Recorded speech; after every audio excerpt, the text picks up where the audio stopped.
இப்போ நீங்களே அரக்கோணம் சம்பவத்தில் ரொம்ப லேட்டாக ரியாக்ட் பண்ணிருக்கீங்க. அது விஜய் பாக்கிலாம் தான் அறிக்கை விட்டுருந்தாங்க.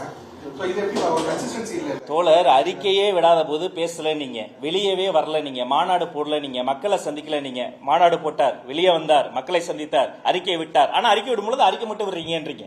அறிக்கை என்பதும் இந்த ஜனநாயக நாட்டில் மிக முக்கியமான ஒரு tool. It's a political tool. நான் பெரிய லிஸ்ட்டுங்க. இது இன்னொரு பேட்டர்னுங்க. அது வேங்கவேலா இருக்கட்டும், வியாசர்படியா இருக்கட்டும், குற்றம் சொல்றவங்க, குற்றச்சாட்டு சொல்றவங்க மீதே குற்றச்சாட்டு சொல்றாங்கல்ல, நல்லா கவனிச்சீங்கன்னா பெரும்பான்மையா அவங்க ஒடுக்கப்பட்ட சமூகத்தை சேர்ந்த மக்களா இருக்கிறாங்க. அப்புறம் என்னையா சமூக நீதி? ஒடுக்கப்பட்ட மக்களினுடைய சிறுபான்மையினுடைய காவலனாக தான் இருக்கிறேன் என்று மார்த்தட்டக்கூடிய மாண்புமிகு முதலமைச்சரை கேட்கிறேன், இந்த ஒடுக்கப்பட்ட மக்கள் என்ன பாவம் செஞ்சாங்க? காவல் நிலையம் போனா பெண்களுக்கு பாதுகாப்பு இருக்கு அப்படின்னு சொல்றாங்க. காவல் நிலையத்துக்கு வரக்கூடிய பெண்களுக்கு, கம்ப்ளைண்ட் தர வரக்கூடிய பெண்களுக்கு காவல் நிலையத்தில் பாதுகாப்பு இல்லை என்று இந்தி கூட்டணியில் இருக்கக்கூடிய கம்யூனிஸ்ட் கட்சியினுடைய மாதர் சங்கம் பேரணி நடத்துது. அந்த பேரணிக்கு முதல்ல அனுமதி தரல அவர். எனவே இது முழுக்க முழுக்க இதில் அரசியல் செய்வது திமுக தான். இதில் உண்மையிலேயே அரசியலுக்கு அப்பாற்பட்டு இது மக்கள் போராட்டத்திற்கும் அந்த மாணவிக்கும் கிடைத்த வெற்றி. அனகாபுத்தூர்ல 700க்கும் மேற்பட்ட வீடுகள் இடிச்சு 3500 பேர் பாதிக்கப்பட்டிருக்காங்க. அங்கு செல்லாத தமிழக வெற்றி கழக நிர்வாகிகள் அவங்க தொண்டர் பாதிக்கப்பட்டவுடன் நேரில் போறாங்க. இது எது மாதிரியான அரசியல்? எங்க தொண்டர் பொதுமக்கள் நாங்க பிரித்து பார்க்கல. அரக்கோணம் மட்டும் கிடையாது. இங்க தர்மபுரியில இருக்கக்கூடிய ஒரு பகுதியில முறைப்படி அனுமதி வாங்கி விஏஓ, எஸ்பி, அங்க இருக்கக்கூடிய ஆர்ஓ எல்லார்கிட்டையும் முறைப்படி அனுமதி வாங்கி ஒரு கொடி கம்பத்தை திறக்க போற சூழ்நிலையில் லோக்கல் போலீஸ் வந்து திறக்க கூடாதுன்னு அடிக்கிறாங்க. எங்களை அடிச்சா பரவாயில்ல, அந்த கூட்டணியில் இருக்கக்கூடிய விடுதலை சிறுத்தைகள் கட்சிக்கு கொடிக்கம்பம் ஏற்ற அனுமதி இல்லை. அப்ப இது முழுக்க முழுக்க ஒரு இடம் மட்டும் கிடையாது, திக்கெட்டும் திசையட்டும் முற்றுமுழுதாக நிர்வாக சீர்கேடாக மாறிவிட்ட ஒரு தமிழகத்தை நாம் பார்த்துக் கொண்டிருக்கிறோம். இன்னும் கொஞ்ச நாட்களில் தமிழக மக்கள் 2026 இந்த திமிர் பிடித்த ஆணவத்தில் இருக்கிற சாதி வெறி பிடித்த பெண்களுக்கு பாதுகாப்பை உறுதிப்படுத்தாத, இந்த ஒடுக்கப்பட்ட மக்களுக்கு அவர்களுக்கான பாதுகாப்பை உறுதிப்படுத்தாத இவர்களுக்கான ஒரு பாடத்தை கற்றுக் கொடுக்கும். நீங்க அந்த வீடுகளை இடிக்கிறீங்களே, ஏங்க இருக்கக்கூடிய அடுக்குமாடி கட்டிடம் காசா கிராண்ட போய் இடிப்பார்? அவரு மாட்டாரு. ஏன்னா அந்த ஒடுக்கப்பட்ட மக்கள்னா ஒரு மாற்றான் தாய் மனப்பான்மையோடு இவர்கள் நடத்தி கொண்டு இருக்கிறார்கள். இது தமிழக வெற்றி கழகம் கண்டிக்கிறது. 5000க்கும் மேற்பட்ட பொதுமக்கள் இருக்காங்க. ஏன் தமிழக வெற்றி கழகம் நேரில் போய் ஒரு ஆய்வு பண்ணியோ மக்களுடைய கருத்துக்களையோ கேட்டு எல்லா இடத்துக்கும் போறோம் அப்படின்னு சொல்றீங்க. இப்ப நேற்று இந்த 2 நாளைக்கு முன்னாடி இந்த வியாசர்பாடி சம்பவத்துக்கு நேரடியா போறாரு. அது கட்சிக்காரங்க பொதுமக்கள்ன்றதை தாண்டி அது என்ன போகும். ஆனா அங்க அனகாபுத்தூர்ல 5000க்கும் மேற்பட்ட மக்கள் இருக்கும்போது ஏன் அங்க நேர்ல போய் பார்க்கலன்ற ஒரு கேள்வி இருக்குல்ல. கட்டாயமாக இந்த வடசென்னை சம்பவத்திலுமே நேரடியாக வருகிற பொழுது எங்களுக்கு எந்த விதமான ஒத்துழைப்பும் தருவதில்லை. அவங்க என்ன பாவம் பண்ணாங்க? பூட்ஸ் கால்ல உதைப்பீங்களா? அந்த தாயினுடைய அப்படிப்பட்ட ஒரு வயிற்றில் இருந்து தான், அந்த கருவறையில் இருந்து தான் நீங்களும் பிறந்து வந்தீங்க.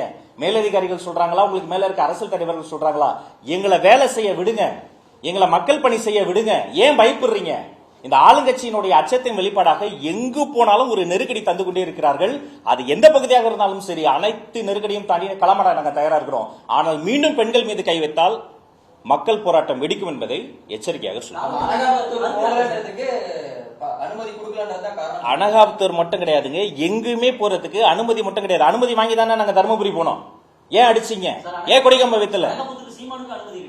யாருக்கும் அனுமதி கிடையாதுங்க, யாருக்கும் அனுமதி கிடையாதுங்க. முறைப்படி அனுமதி லெட்டர் கிடைத்தவங்களுக்கு போறதுக்கு முன்னாடி நெருக்கடி தராங்க.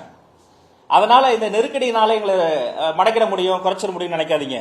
நாங்கள் மக்கள் சக்தியோடு இன்னும் வீரியமான போராட்டங்களை முன்னெடுத்தால் காலம் பதில் சொல்லும். 2026 இன்னும் தொட்டுவிடும் தூரத்தில் தான் இருக்கிறது. இனிமேலாவது நல்ல அரசியல் செய்ய பழகுங்க. அனுமதி கிடைக்கல, ஏங்க அனுமதி கிடைச்ச முடிச்சிடறேன். அனுமதி கொடுத்து எத்தனை அதிகாரி சொன்னேன், அத்தனை அதிகாரிகள் கிட்ட அனுமதி வாங்கி முறைப்படி கொடியேற்றவே எங்களுக்கு அனுமதி கிடைக்கல. எந்த இல்லைங்க, இல்ல நாங்க பின்வாங்கல, எங்களை ஏத்த விடல.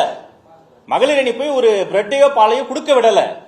அந்த இடத்துல ஒரு கொடிக்கம்பம் ஏத்த விடல. இது மட்டும் கிடையாது, முழுக்க முழுக்க நெருக்கடிகளுக்கு மத்தியில் தான் அரசியல் செய்து கொண்டிருக்கிறோம், இன்னமும் செய்வோம்.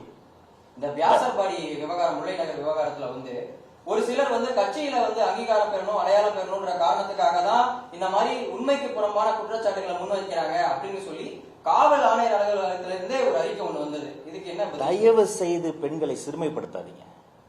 ஸ்டான்லி மருத்துவமனையில மருத்துவர்கள் ட்ரீட்மெண்ட் கொடுத்திருக்காங்க. மருத்துவர்கள் இப்ப நீங்க பில்லிட்டில் பண்றீங்க.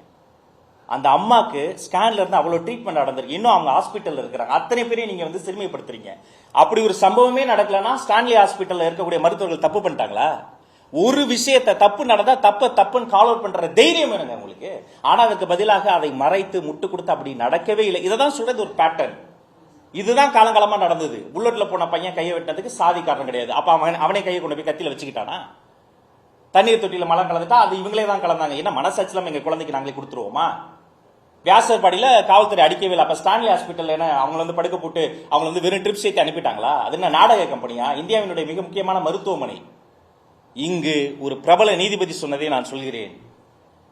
தீர்ப்பை முடிவு செய்துவிட்டு விசாரணை செய்யாதீர்கள் காவல்துறையினரே. விசாரணை செய்து முடித்து இந்த விசாரணையின் மூலமாக தவறு செய்தது யாராக இருந்தாலும் அவர்களுக்கு தண்டனை கிடைப்பதை உறுதி செய்யுங்கள்.